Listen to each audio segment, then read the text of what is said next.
Thank you, MS Low. Ladies and gentlemen, today we do have a full house and we'll be admitting some of our guests who have just arrived. So we'd like to seek your cooperation if you could not leave empty gaps between the seats so that our other guests are able to join in. If you are able to move in as well, we'll greatly appreciate that. If not, we will be admitting the guests who have just arrived. Thank you. Well, also, ladies and gentlemen, today we will be using Pigeonhole Live for you to submit any questions that you have to our keynote speaker.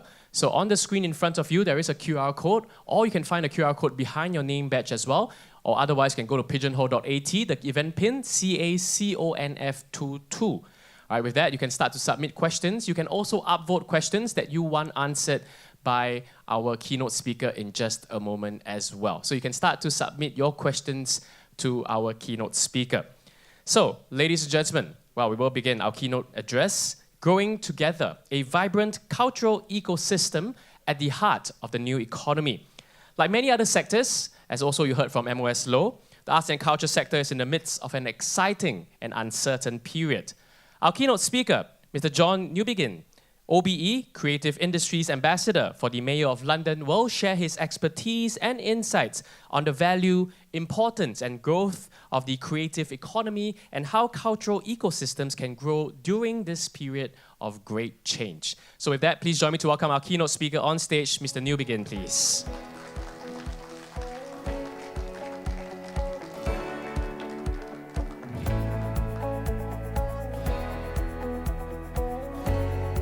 This Q&A session will be moderated by Mrs. Doris Soman Pao, Chief Executive Officer of Human Capital Leadership Institute. Please join me to welcome Mrs. Soman Pao on stage, please.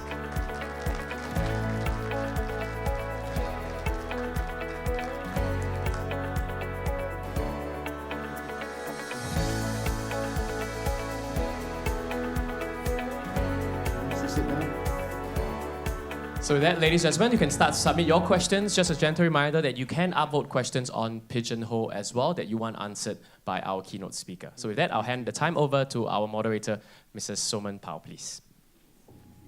Thank you very much. Great, thank you very much. So I believe we're going to get started right away. You have some beautiful slides for us. I do want to encourage everybody to ask questions. I think that this is really a great opportunity. I mean, asking questions itself is a great opportunity, a learning opportunity, and that's what we're here to do. And so without further ado, I'll leave it to you, John, to get us started. You have a few slides, and then we'll get into the question and answers. Okay, thank you. I'll stand up here because I want to start by reading something out, but let me start by saying, Minister and Rosa and Queenie, and ladies and gentlemen, it's a real pleasure for me to be in Singapore. You know, I come to this part of the world quite often, and I've said to several people, I've been in Changi Airport more times than I care to remember, but I have never actually made it to Singapore. So for me, this is a big pleasure and a big treat. And one of the reasons I say that is I do a lot of work in the creative economy. I've been doing that for 25 years. And it's interesting how it's at a city level that things work much more readily in terms of developing the kind of multidisciplinary, interdisciplinary thinking that the minister was talking about. And of course, you have the advantage here of being both a city and a state. So seeing what happens here, seeing what happens in this part of the world is really important for the rest of us in the north and in the south to be learning from each other. So it's a real pleasure to be here. And I wanted to start by reading a paragraph from the Bali Declaration that was issued last night by the G20. And I'll tell you why I think it's important in a moment, but it goes like this. We reaffirm the role of culture as an enabler and driver for sustainable development with intrinsic value beyond its social and economic benefits.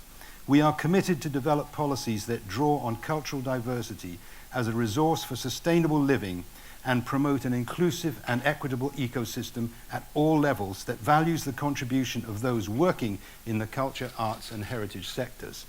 Now, you may think that's not a particularly exceptional statement, but actually to have something like that in a G20 statement is very important. The last 3 G20s have all referenced culture as a key element in rebuilding and resetting a global economy. And I think to be building on that means that we are at a point now where we need to think much more significantly and clearly about how we integrate culture into the way our economies move forward, into the heart of a new economy, a cultural ecosystem at the heart of a new economy. So I want to talk a little bit about the relationship between culture and the creative industries, how I think culture is beginning to change the way our economies work. And I won't talk for too long because I think having some questions and a discussion would be the most useful way to proceed. But let me start by saying this. I'm the Creative Economy Ambassador for the Mayor of London. And the reason we have such a role is because in London, the creative economy is a huge part of our economy. It's 15% of jobs in the city. It's generating well over 50 billion US a year. And the reasons for that are many and various. 4 out of 5 people who come to the UK as visitors say they come to London for culture. And 4 out of 5 visitors to the UK come through London. So London drives the whole tourist economy in a way of the UK. But also, I think our government very often thinks of London in terms of its financial services, but actually, the financial services in the city, and some of you will know the City of London, this is one of the weird, bizarre aspects of life in the UK, the City of London, which is the old Roman city, has got a separate local government structure. And really, it's a government of bankers. But they are very, very concerned now with the impact of Brexit about how they make London a more attractive place for bankers to come and work. One of the reasons why London has been a big successful financial centre for so long is because bankers like living in London.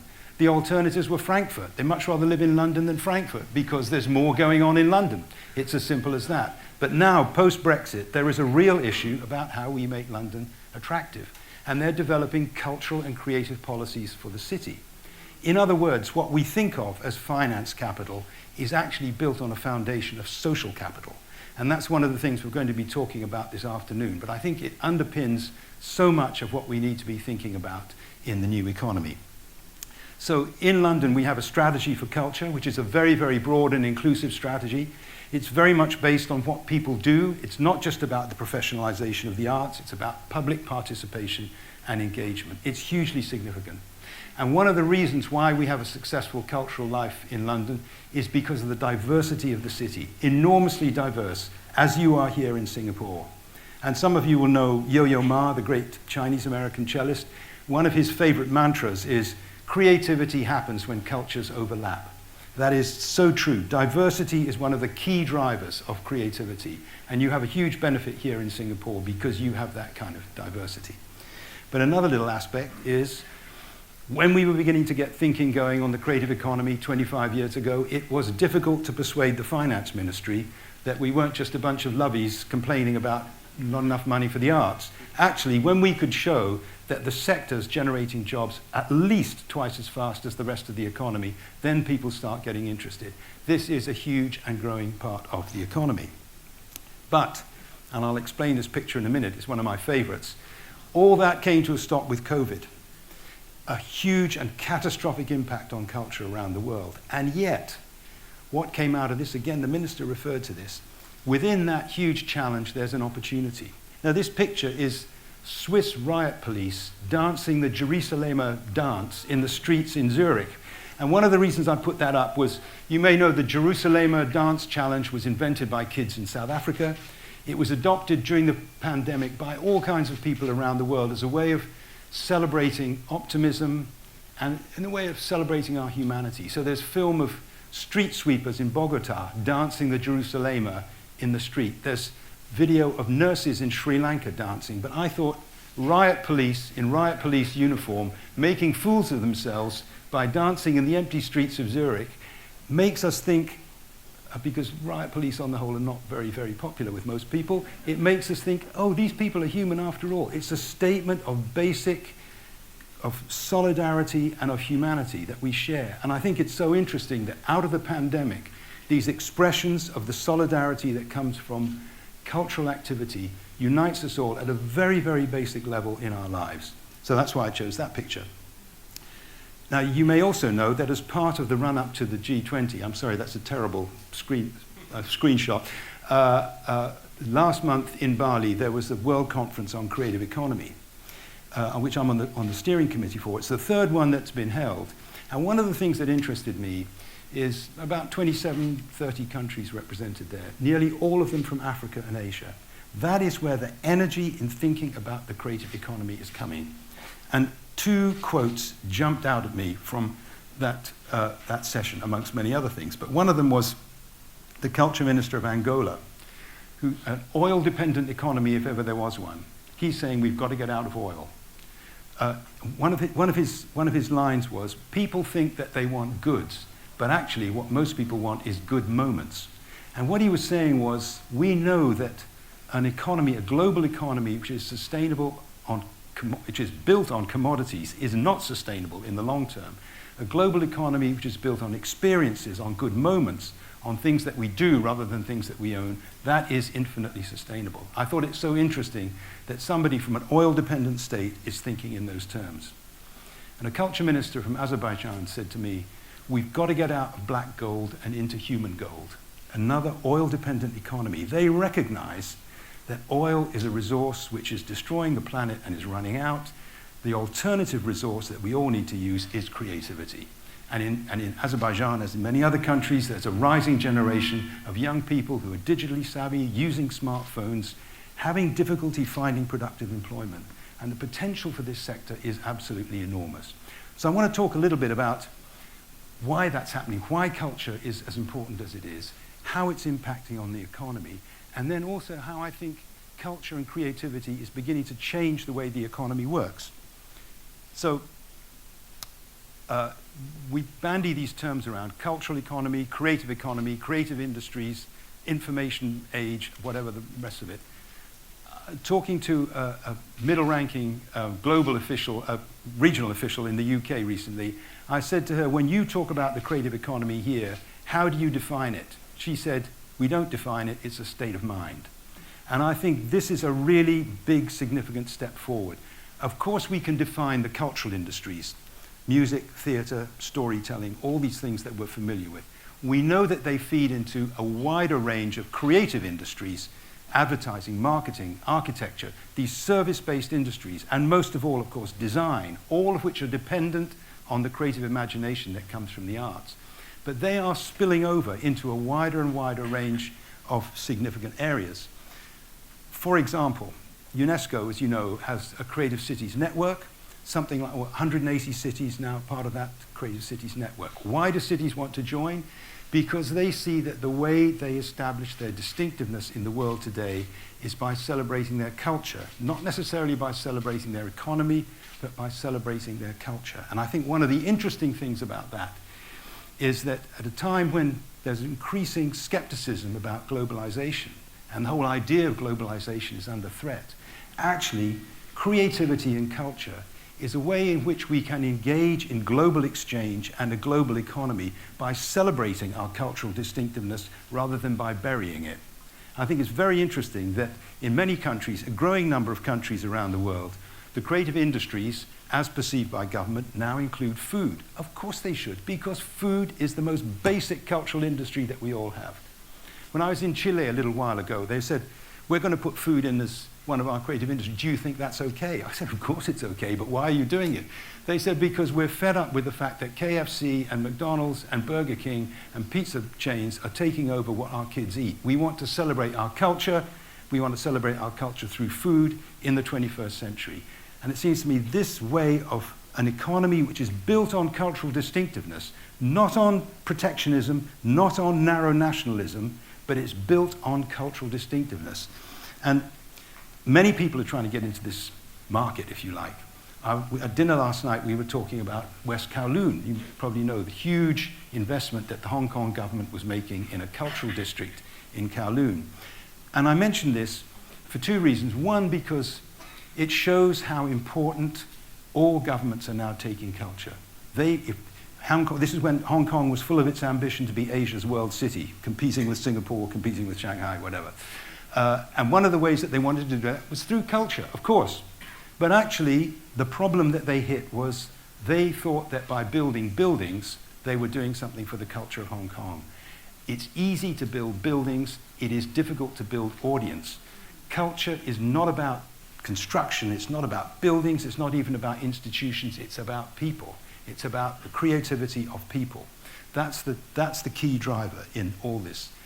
And of course, one country which has done that incredibly successfully is Korea, with Hallyu, the Korean wave. And one of the interesting things about the Korean experience is, right from the beginning, it saw creativity and the creative industries as an industry. Although it grows out of the arts, it was very much driven by the big chaebols, by Samsung, LG, Hyundai, Daewoo, and so on. They saw the opportunities that creativity offered. And somebody in the Korean government told me this wonderful story, that one of the ways in which they persuaded the government to start adopting this thinking and persuading some of the big businesses to adopt this thinking was when the film Titanic came out. Korean filmmakers were complaining that Hollywood was driving them out of business. And somebody said, you know, Titanic has been more benefit to the US economy than selling 1.5 million Hyundai cars is to the Korean economy. And somebody thought, hey, maybe making movies is a better way of having a productive economy than making cars. My point is that in Korea, they've taken this very seriously as a part of their culture and of their economy. And of course, there's a crossover because big companies like Samsung and LG are dependent on understanding where consumers are going and what consumers want to do. So by being involved in the content side of the business and the technology side of the business, these two things do not create economies that diverge, they create economies that come together. I had a conversation with the chief executive of Jaguar Land Rover a little while ago, and I said to him, is yours an engineering business or a fashion business? And he said, it's 50% of both. And he said, the problem is, finding the engineers to drive the engineering business is easy. Finding the people who can help us think about what car design needs to look like in 5 years' time and what people are going to want in their cars in 5 years' time, that's the difficult bit. The fashion bit is the difficult bit of the car industry. These industries are coming together. They're merging. Again, something that the minister referred to. This multidisciplinarity of thinking is a huge challenge for all of us as we start building a different kind of economy. And then just finally, this great cover from The Economist magazine just before the pandemic, the $650 billion binge. The Economist reckoned that the amount of money being invested in content in the 5 years up to the pandemic was about the same as the amount of money being invested in oil and gas exploration. In other words, they were saying, we think of these things as fringe aspects of the economy. They're not. They're a core part of the economy. So just to talk a little bit more about some of the changes that are taking place. So this is a hopeless slide here, but what's this kind of interaction between these different areas of thinking that in the past we've kept separate? Well, I co-founded an organization called Creative England 10 years ago, investing in small creative businesses only outside London because we thought London gets too much of a share of the cake already. So we're finding talented kids, talented businesses in parts of the country that have not got the networks and access that they really need. And one of our initiatives was to set up an investment fund with our National Health Service for games companies, to get games companies to think about how they could help clinicians resolve some of the problems around mental health, particularly early stage dementia. It was hugely successful. And it went on to mean that some of the hospital trusts began to ask game designers, could they help them redesign their websites? Could they help them rethink the way they interacted with patients? So there's on neither side was the thinking that these two had anything to say to each other, but of course they do. And another example, slightly better slide. This is a production by Ian Livingstone, who is the man who invented Lara Croft, one of the kind of great grandfathers of the games industry in the UK. One of his passions has been, he said, teenage boys hate going to school. Teenage boys hate doing exams, but teenage boys love going to the next level with a game, which is doing an exam. So he said, how do we put these two things together? And he's opening 2 academies next year where the whole curriculum is based around gaming and game thinking. They're going to be dealing with all the subjects that a normal school does, but driving it through the lens of gaming because they know that is the way to engage young people. So it's not just an entertainment world that we're talking about anymore. It's thinking about how the creative imagination, which we've traditionally associated with the arts and entertainment, can begin to inform and create a different kind of economy going forward. And I love this quote. Steve Jobs, the man who founded Apple, when he was asked, why is Apple the most successful company on the planet, which at that time it was, he said, it's because it's at the intersection of liberal arts and technology. So Apple knows that its skills and its success is dependent. And another point, he said, we don't employ computer geeks, we employ poets, artists, and musicians who are interested in computers. Fantastic observation. And of course, he himself was a typographer. But these are disciplines which in the 20th century we saw as being not having very much to do with each other. But in the new economy, they absolutely do intersect. It's a different way of thinking about the economy. This is a quote from the Cisco manual. You know, Cisco, huge global corporation. They say, better to ask forgiveness than ask permission. I did ask one of their managers how many people they've sacked because they took that a little bit too literally, because it's quite a contentious thing to say. But their point is, we've got to be experimenting, we've got to be trying, we've got to be creating, we've got to be exploring. And our education systems in the past have not encouraged us to do that.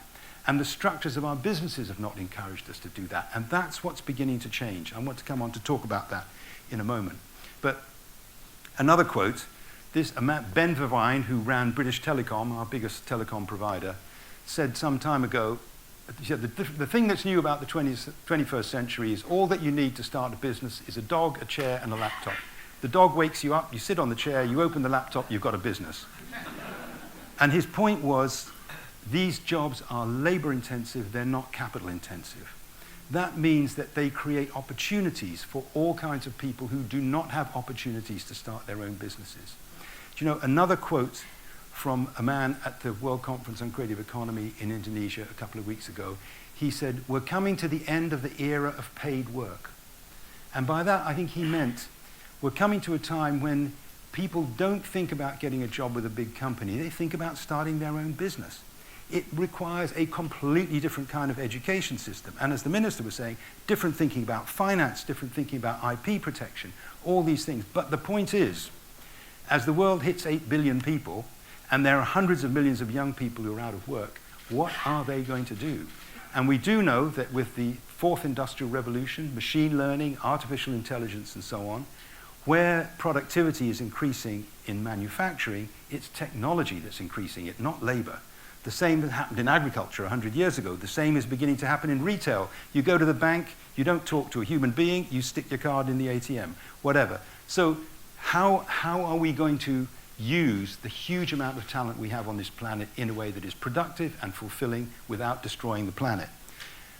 And that's where Sustainable Development Goals come to the fore. And as the Sustainable Development Goals achieve greater and greater importance, again, in the G20 statement from last night, lots of references to sustainable development.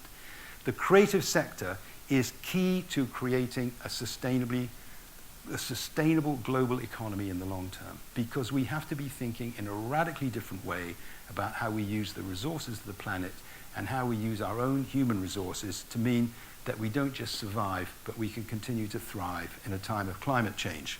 So that seems to me hugely important. And then I want to talk about something just on a slightly larger scale, and then I'll come to an end. I tried to find an illustration for this. The point that I'm trying to make is, we live at a time of absolutely unprecedented technology progress in everything from astrophysics to neurology to particle physics to you name it. Technology and science are driving ahead at an absolutely formidable rate. But what we also know from world history is that when technology and culture get seriously out of balance, there are problems. Because technology only deals with the external world, and culture deals with the internal world. Culture is the mechanism that bridges us, that connects the personal to the social, that connects the spiritual to the temporal, that connects the past to the present, and so on. It's the crucial moderating influence on technology. And we all know from many science fiction films, I'm sure we've all seen, what dystopia looks like when technology gets out of control. We're living in a time where culture is becoming a seriously important part of the kind of global society that we want. And nowhere is that more true than in social media. And because we know that the impact of social media, while it's beneficial, is fundamentally changing the way we work, the way we conduct relationships, the way politics operates. And if we don't have a system of cultural and creative education which enables people to make their own sound, ethical value judgments so that they can learn to deal with this technology, we all learn how to deal with this technology in a more productive way, we're going to be in serious trouble. So this is not just about celebrating culture. It's not just about building the economy. It is also, in a much more fundamental way, I think, if we're going to create the kind of ecosystem that we want in the future, this culture and creativity is just basically important. So, two little quotes. Just to finish on that, Margaret Bowden, who's a great computer scientist in the UK, said the fundamental difference between computers and human beings is that computers don't care. They can't care because they're machines. So this, in a sense, expands that. And I'm sorry, it's a long quote. I hope you can see it. I'll read a little bit of it out. It comes from a book about GDP, Gross Domestic Product, produced by Diane Coyle, who's one of our leading economists in the UK, who is arguing, as many economists now are, that GDP is a hopelessly inaccurate way of measuring the real value of what goes on in our economies. The crucial bit in this is basically productivity is for robots. What humans excel at is wasting time, playing, experimenting, creating, and exploring. But they are also the foundation of long-term growth. And when I first read that, I thought, was that a flippant remark? And I thought, well, no, you think about Archimedes, and we think of Archimedes in the bath. Not in the lab, but in the bath. Newton and his breakthrough on gravity, having an after-dinner snooze in the apple orchard. These things happen at all kinds of surprising moments. What we are good at is exploring, creating, wasting time. Quite often wasting time, but out of that wasting time comes all the real kind of breakthroughs. And I think that it's a lovely quote, and it takes us straight back to what is our education system and what the values of our education systems prepare us for in this new world. So, 4 quick images. This is kind of sort of old-style factory, industrial process, people doing the same thing all day, every day, dreaming of it being 5 o'clock so they can go home, not particularly engaged in what they're doing. That is the kind of school that drives that kind of economy. Fine. If you're going to have this kind of economy where you have lots of different people doing different things, they may be booking a holiday, they may be talking to a partner. The boss may think they're working, they may not be, but anyway, they're getting on with it. They're having to make their own decisions, they're having to work together with each other, they're having to learn constantly because the technology is changing, because the business practices are changing. And this is the kind of education system that they need, one where people can share and continue to learn. And it's always seemed to me wonderfully ironic that all employers say we want employees who can share, who can collaborate, who can work as part of a team. If you collaborate and work as a part of a team at school, it's called cheating. How crazy is that? Our education systems do not match the requirements of our new emerging economy. And I think we need to think very seriously about that. So, there are lots of issues that we need to address, and the Minister referred to some of them, of how we begin to build that kind of ecosystem. And they're nearly all supply-side issues. Most of all, education, but also thinking about different kinds of finance, different kinds of intellectual property protection, connecting people with networks. When we started Creative England, which is a small investment organization, our 2 mantras were, talent is everywhere, but opportunity is not. That's what's happening in the world at the moment. There are millions of kids who can't work, many of whom don't know how smart they are. They're not getting an opportunity. Why are they not getting an opportunity? Because they're not connected to money, markets, and networks. And when we started Creative England, so many of the government people that we deal with assumed that we were talking about money. And we said, actually, the money is the smallest problem. The biggest problem is the markets and the networks. People can't be working in isolation. They need to work together. So clusters, hubs, the kind of things that you're doing here, they are hugely important. And accessing markets. I'm doing a lot of work in Central Asia at the moment, and there are some fantastically bright young people working in Kyrgyzstan, Kazakhstan, Uzbekistan. They're not connected to global markets. They know that's what they need to do. And again, this is not about globalization in the old 20th century model. It's about celebrating what they bring from their own culture and their own heritage to the future. So those are all supply side issues, as an economist would say. But we also need to think about the demand side, because if we don't have demand, then we don't have anything worth having. We have great theatre in the UK because we have very demanding theatre audiences. We have great festivals in the UK because festival goers demand really, really good programs for their festivals. You know, until recently, we didn't have terribly good food because we did not have a demanding food audience. That's changing. That's changing very rapidly. But the first time I went to the Louvre to see the Mona Lisa was about 50 years ago, and there were maybe half a dozen people in the room with me. If you go to the Louvre now, you probably have to queue for an hour to see the Mona Lisa. Why is that? Because everybody around the world is getting more interested in culture as they acquire the education and the income and the means to travel and the means and the ability to engage. We want to see the real thing. There's a huge demand, and we need to think about how we grow that demand. And it's not just about something like the Mona Lisa, but also something much more basic, a Prada bag. If you think about it, you know, you can buy a bag for a couple of dollars, but people want a Prada bag. Why do they want a Prada bag? I mean, all kinds of bad reasons, like showing off to their neighbors, whatever it may be. But also, we want the real thing. We want the story. And that's what this is what I'm really coming down to. It's about the story. It's the narrative. People want to know where something comes from. They want to know who made it. They want to know a little bit about it.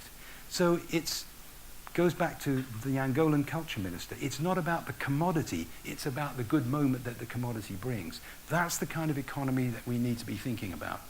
And at a different level, I put this picture up. This is a group of women who belong to a weaving co-op in North India.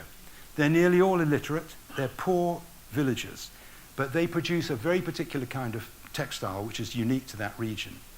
Through the agency of an intermediary cooperative, they've done a deal with IKEA worth $50 million to produce textiles over the next 8 years.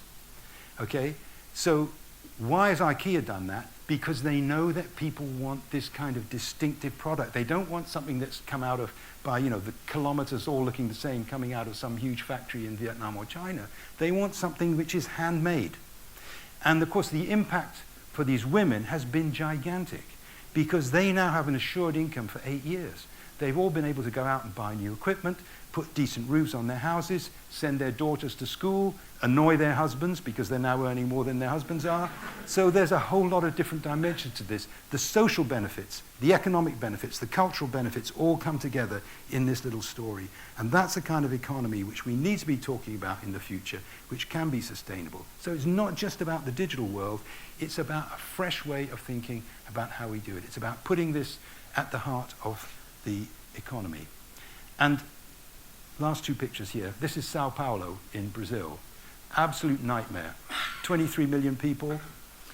The city authorities in Sao Paulo are wrestling with problems that no city government has ever had to deal with before. And that's replicated in more and more cities around the world. We need to have creative thinking at every part of our lives going forward. Someone told me recently that they're redesigning the traffic system in Shanghai using basically gaming technology from SimCity. They're beginning to use the thinking of the software that comes out of a game to apply to the way you manage the real world. But a mayor of another city in Brazil said to me, we can no longer ask the question, how do we find a good contractor to clean the city streets? We need to think, how do we keep the city streets clean? It's a different question. It may not be using the old models of the 20th century. So come back to the sustainability point. It's crucial. And I'll finish in 2 minutes. A guy called George Cox, a leading educationalist in the UK, was asked to do a review of innovation about 20 years ago, innovation in the British economy. And he said one of the things that we're missing is the power of public procurement. Government is spending hundreds of billions every year on goods and services. At the moment, it's very much structured around price. Can you get the lowest bid? The lowest bid gets the job. He said if we thought differently, if we encouraged innovation in our supply chains, we would get very different outcomes. We would build a very different kind of economy. And some local authorities in the UK are beginning to do that. They're sourcing their goods and their services from local suppliers, getting them tailor-made for what they need. And they create an effect which is not just about economy, it's also about society and about culture. So this is where I finish. This is the way we're going to have to be thinking about the future of the world. And it's a good old joke, but if oil was the fuel that drove the global economy in the 20th century, creativity has got to be the fuel that drives it in the 21st. And art drives the creative imagination that drives the creative economy. The difference between oil and creativity is very simple. The more oil we use, the less we have, and the more we pollute the planet. But the more creativity we use, individually and socially, the more creative we get, and the more we're able to crack the challenges of the future and turn the challenges of the future into real opportunities. Thank you.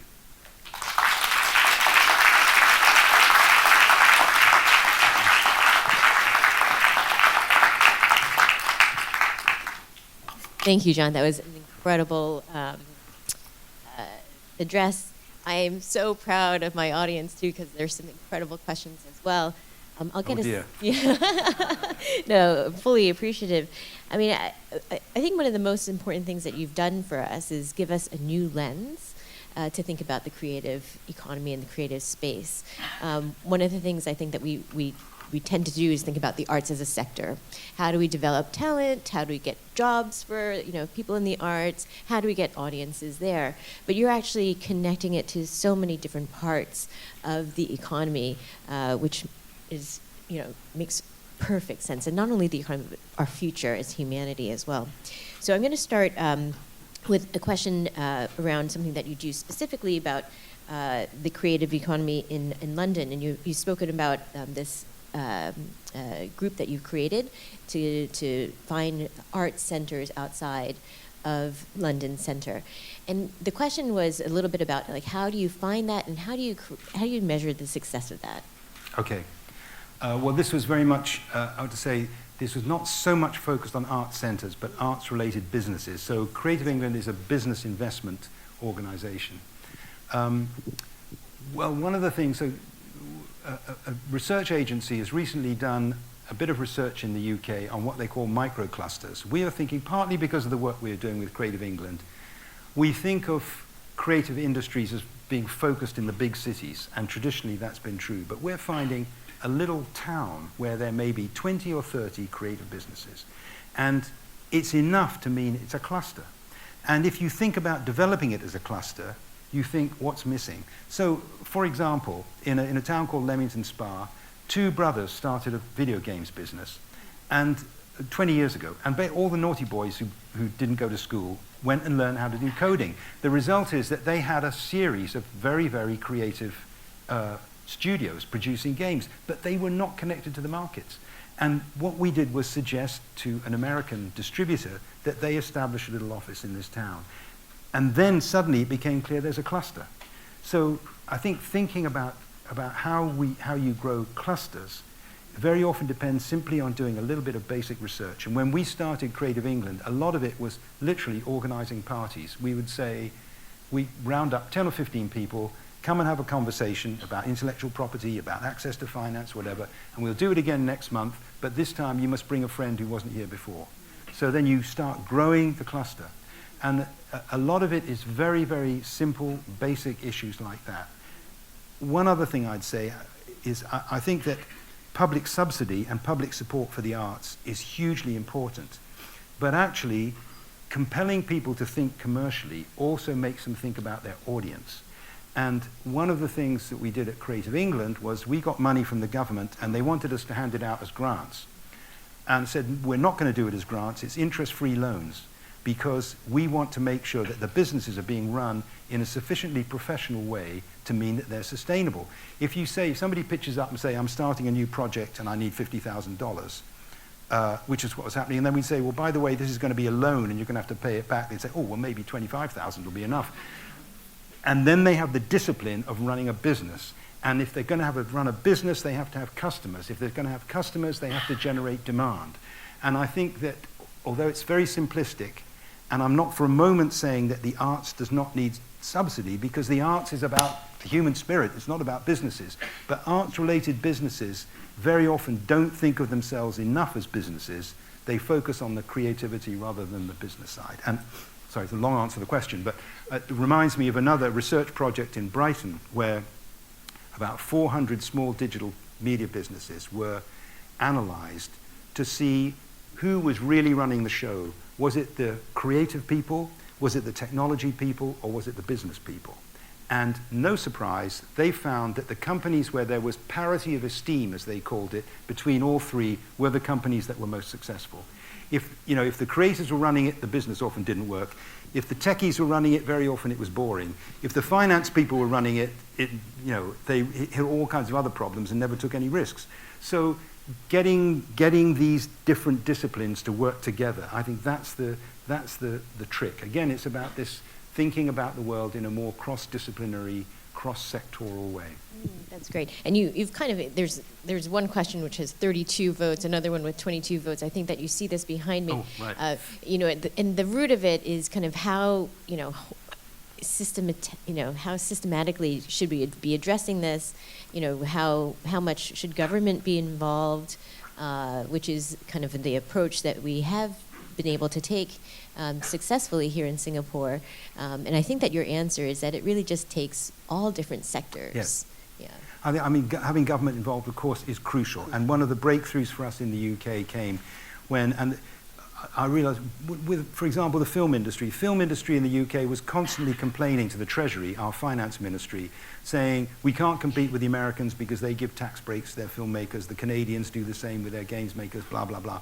And the finance department officials were basically saying, these people turn up and they get very emotional and they tell us stories about how wonderful they are. Why should we listen to them? And there was a decision taken, if we're going to engage with the finance ministry, we need to talk finance ministry talk. Yes. That's my point about the Koreans. I think their idea of saying, you make one movie, it's the same as 1.5 million cars. People understand that. Getting the language right to engage with government is important. And we now have a Creative Industries Council in the UK, which is the sector and government meeting together. It's chaired by the Minister for the Business Department, the Minister from the Culture Department, and an industry spokesperson, 3 chairs. And it's meant a much more productive business-like relationship between the needs of the sector, particularly the skills needs, and the IP needs and so on that the Minister was referring to. And so it's a productive way of doing it. Of course, you need to have government involved. I think that's a great way to address this, and something that we probably should do a little bit more of. You've started to work a little bit in in Asia. You've been involved. You mentioned Korea, but also I know that there's you're informing Malaysia and Vietnam and Thailand, elsewhere. Do you find any cultural differences in terms of the creative industries or the approach to creative industries that we should be considering? Well, I think it's difficult. This may be a wild generalization, but the thing that interests me so much about what's happening in Asia at the moment, and also in Latin America, is that there is a real concern about the aspect of cultural heritage and how we treasure our past but make it relevant for the future. In Europe and North America, I think the creative industries has been seen much more through the digital lens. It's about digital content. It's about storytelling, which of course is as basic as it gets. But I think this thing of how do we build on the cultural heritage from the past, both tangible and intangible heritage. So that's why it's food, it's dance, it's storytelling, it's music. It's not just about products and commodities, but how do we make these things relevant? I think that's something which is a more direct concern here than it is in Europe and North America. I think 2 other things. One is that there is a pressing need for economies that have been commodity-based to get out of that and to get into something which uses, it's the black gold or whatever kind of gold it is, to human gold. How do we develop human gold? And I think that's where digital transformation is opening opportunities. In Africa, absolutely incredible. All these kids running around with phones in Africa doing, they're going to start giving all of us competition like we haven't dreamt of before. It's becoming a much more competitive global scene. And I mean, led by the games industry. Wherever I go, I was in Skopje, the town in Macedonia, total population 2 million, half the size of Singapore. And someone said to me, oh, there's a guy who runs a game studio out in the suburbs. And I gave me an address and I got a taxi, and there's this dusty old house out in the middle of nowhere. I went in and it's full of these kids all beavering away. I said, what are you doing? They're doing the special effects for the next Batman movie. These are kids in Macedonia. It's becoming global, and it's where the talent is. If you connect the talent with the market and the networks, then you've got something going. It's happening all over the world, and I think many economies in Africa and Asia are beginning to recognize that in a way, and are taking it more urgently than we tend to in Europe. I mean, honestly, I think the thinking that's going on in the global south, if I can use that term now, is really leading, both in terms of the sort of philosophy of it, but also the practice of it.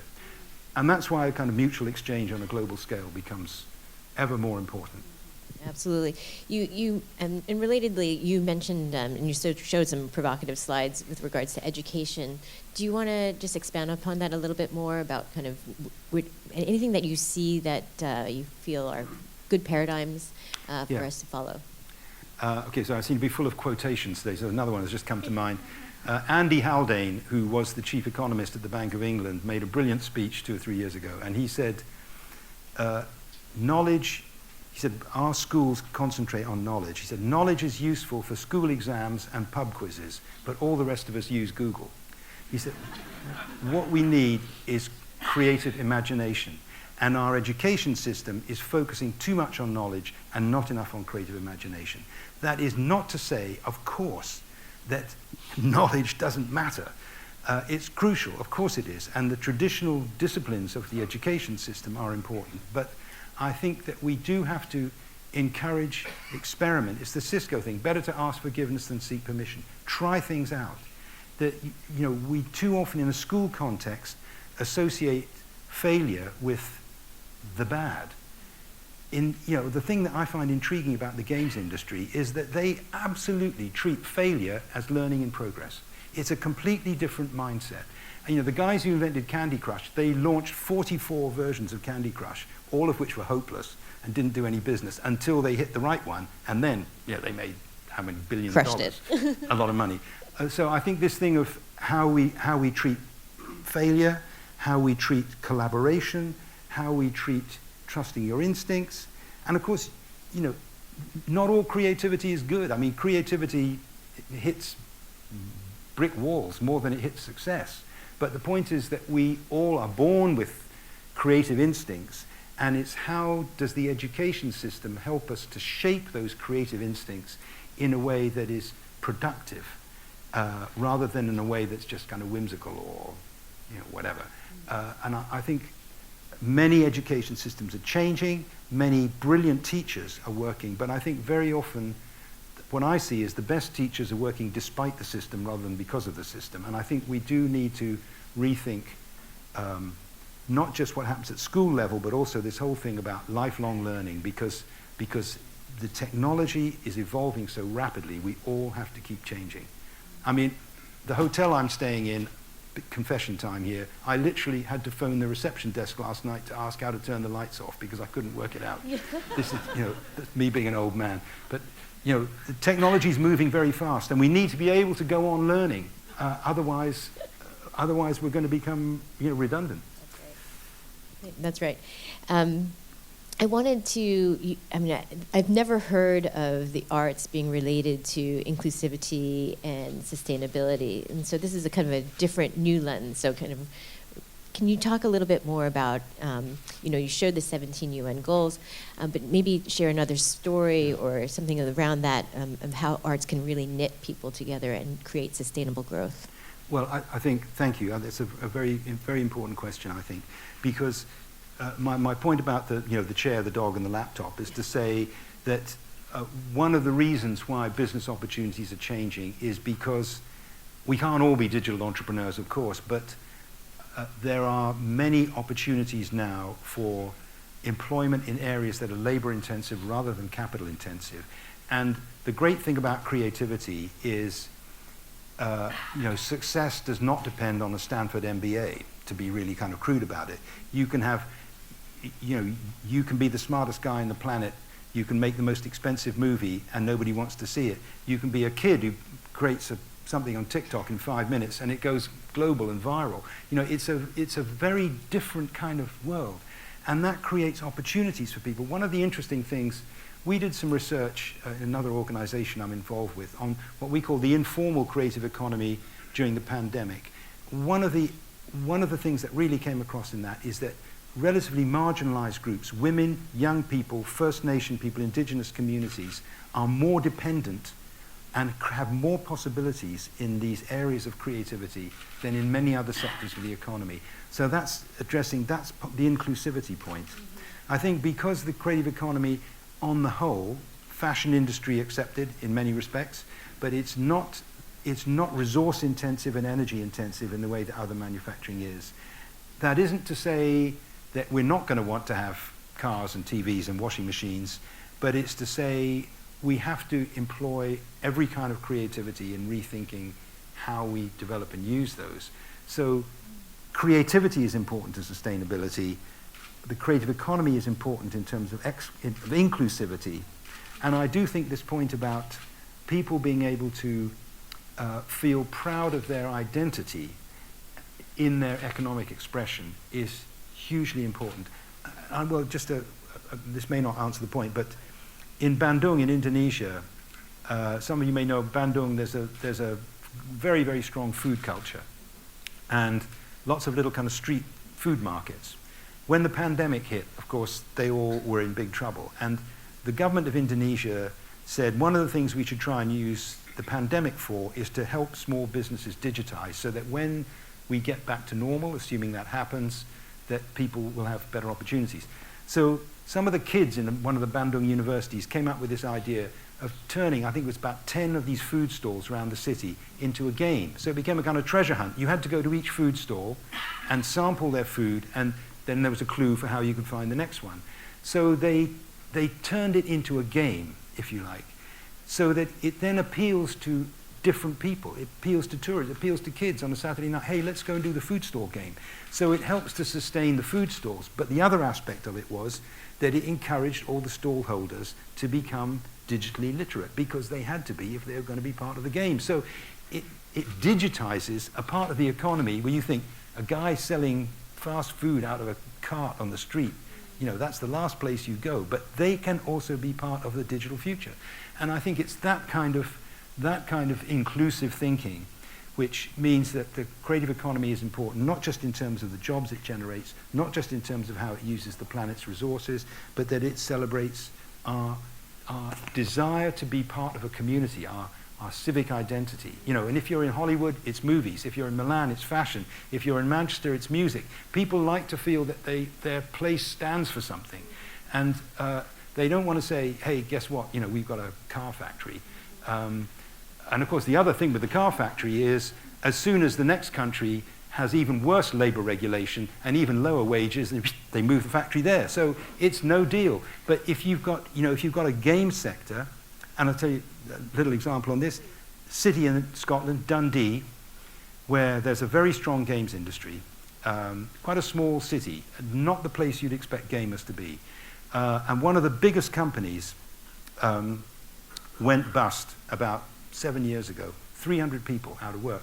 And I said to the business development manager of the local university, this must be a big problem for Dundee. And he said, no, because these people are going to stay in Dundee. They're all going to start their own businesses. They're going to regenerate the industry rather than destroying it. So it's because people identify with the place. They want to be in the place. That was my point about London. The bankers want to come to London, not to Frankfurt, because there's more happening in London. And if you feel I can be proud of my community, then I have a different kind of investment in my community. And at a time when, partly heightened by the pandemic, we all know that business of emotional well-being, people feeling depressed, feeling under pressure, these issues are becoming more and more dominant, particularly in wealthy, sophisticated societies like you have here. And so how do we deal with those issues? People want to feel proud of their community because it gives them a sense of belonging. That's what I liked about the Swiss policemen. They're prepared to make a fool of themselves to say, we're part of the community too. You may hate us, but we're part of the community. I think these kind of messages are very important. And the great thing about the creative economy is it does bring together economic, cultural, and social and environmental potential in a way that no other economic sector does. And that's why, in terms of driving the sustainable development goals in a realistic way, it has a crucially important role to play. Thank you. I have time for one more question, and I'm going to go to a question that has been upvoted 15 times, not just because it started with great presentation, but because it's from a young person, and I really love that. And it's a little bit, I can't actually see the end of the question, but I'm going to guess, and you should correct me if I'm wrong, but it's something about, kind of leaving the arts for creative industries and how to make a living out of this. And it's related to another question which is up there with regards to how do you develop the demand, the local demand for the arts? Okay. I think the thing about making a living for anybody working in the arts is crucial because it is so precarious. And again, the Minister referred to this. It's a real problem. And the pandemic showed very clearly for people working informally, there is no social protection whatsoever. One of the areas which there's now beginning to be quite a lot of work and thinking about is how do we change the way our taxation and labor regulation systems become more appropriate for this new economy. Because in most countries, all those kind of regulatory mechanisms are fundamentally dependent on the assumption that I have a job as an employee in a company that's making stuff, and the company does its books, and the company can be taxed, and I can be taxed, and everything's fine. If I don't have a job, I have work, but I don't have a job. I do 101 different things. I generate benefit for the economy, but it's not in the conventional structure of a job. And so it's relatively easy for me, if I want, to get away without paying any tax, but that's no good for the common good. So we need to have, and I think this is where digital technology is changing things. We can track people's businesses. In Kenya, something like 25% of GDP is now traded on mobile phones. That means every transaction can be followed through. There are surveillance implications of that, security implications for that, but it means that governments can be thinking about a different way of taxing and benefiting people. And I think that means, so again, it comes back to the guy at World Conference of Creative Economy saying the era of paid work is coming to an end. If that is true, even partly true, we have to rethink radically how taxation, benefits, structure, and even the kind of tracking what's going on in the labor market works. Because again, at Creative England, we were told we get 25 million from the government, we have to generate X thousand jobs, whatever it was. We did that, but I said, look, we don't generate jobs, we generate work. It's fundamentally different. The people that we're working with do not have one job. They have 10 different jobs, and they're all changing the whole time. And they said, well, that's a big problem for government. Yeah, it's a big problem for government, but it's a problem that government has got to solve, because otherwise, and it's not just, of course, the little guys who are getting away without paying tax. The real problem is it's the big guys who are getting away without paying tax, the big platforms. So we do need to radically rethink the way government engages with this new economy. So it's not really answering your question, but I think the precarity of artists' lives is an issue that's been highlighted by the pandemic, and again, it's the canary in the coal mine, if you like. It's an issue that we have to now think about in a new economy. Are our fundamental government structures around taxation and labor market regulation, are they appropriate for the 21st century? Many of them are not, and we need to think about that. Absolutely, and I think it is appropriate because we do have people who are of influence here who can help shape those policies, and we are looking for creative ways to shape and support the creative economy. I really wanted to thank everybody for the amazing questions. John, this is your first visit to Singapore, and I've got to say, we've got the food.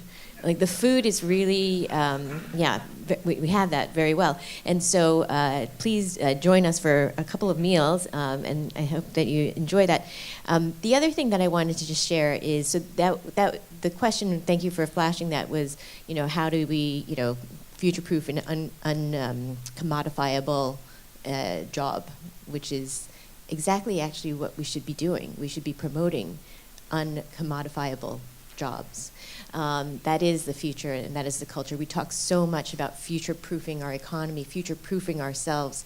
It seems extremely clear that the way to do that is through creativity. That is how we're going to grow sustainably. That's how we're going to grow our economy sustainably. So John, thank you for that message and for those new points of view. Appreciate it. Thank you. Thank you. Thank you very much to our keynote speaker, Mr. Nubigin, and also to our moderator, Mrs. Soman Pao. May I invite both of you to please kindly remain on stage while I invite Mrs. Rosa Daniel, Dean of Culture Academy Singapore, to present a token of appreciation, please.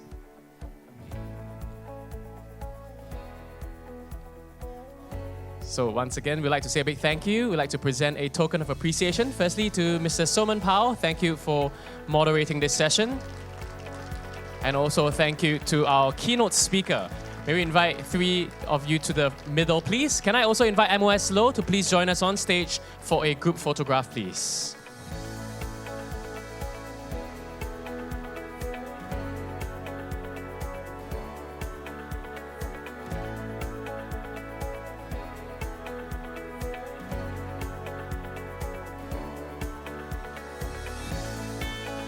Can we look forward? Smile.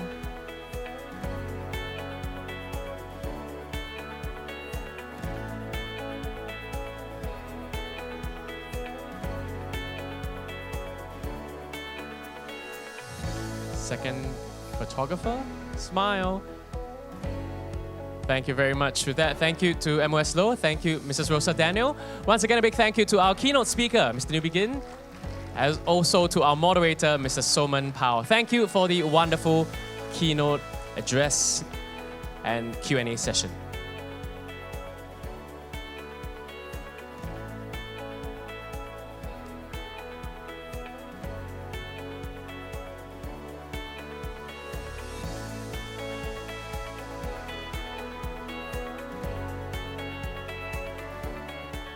What a wonderful session. Once again, a big thank you to our keynote speaker, Mr. Nubigin. Can we give him a big round of applause once again? Thank you for the wonderful sharing this morning. Well, so ladies and gentlemen, I'm sure all of you must be looking forward to tea break. Well, happy to inform, just do a quick time check, it's 10:45. Now we will have a 30 minutes tea break at the foyer, specially prepared for all our special guests, all of you as well. So we will be back here at 11:15 a.m. for panel 1. So with that, enjoy tea break and I'll see all of you very shortly. Thank you.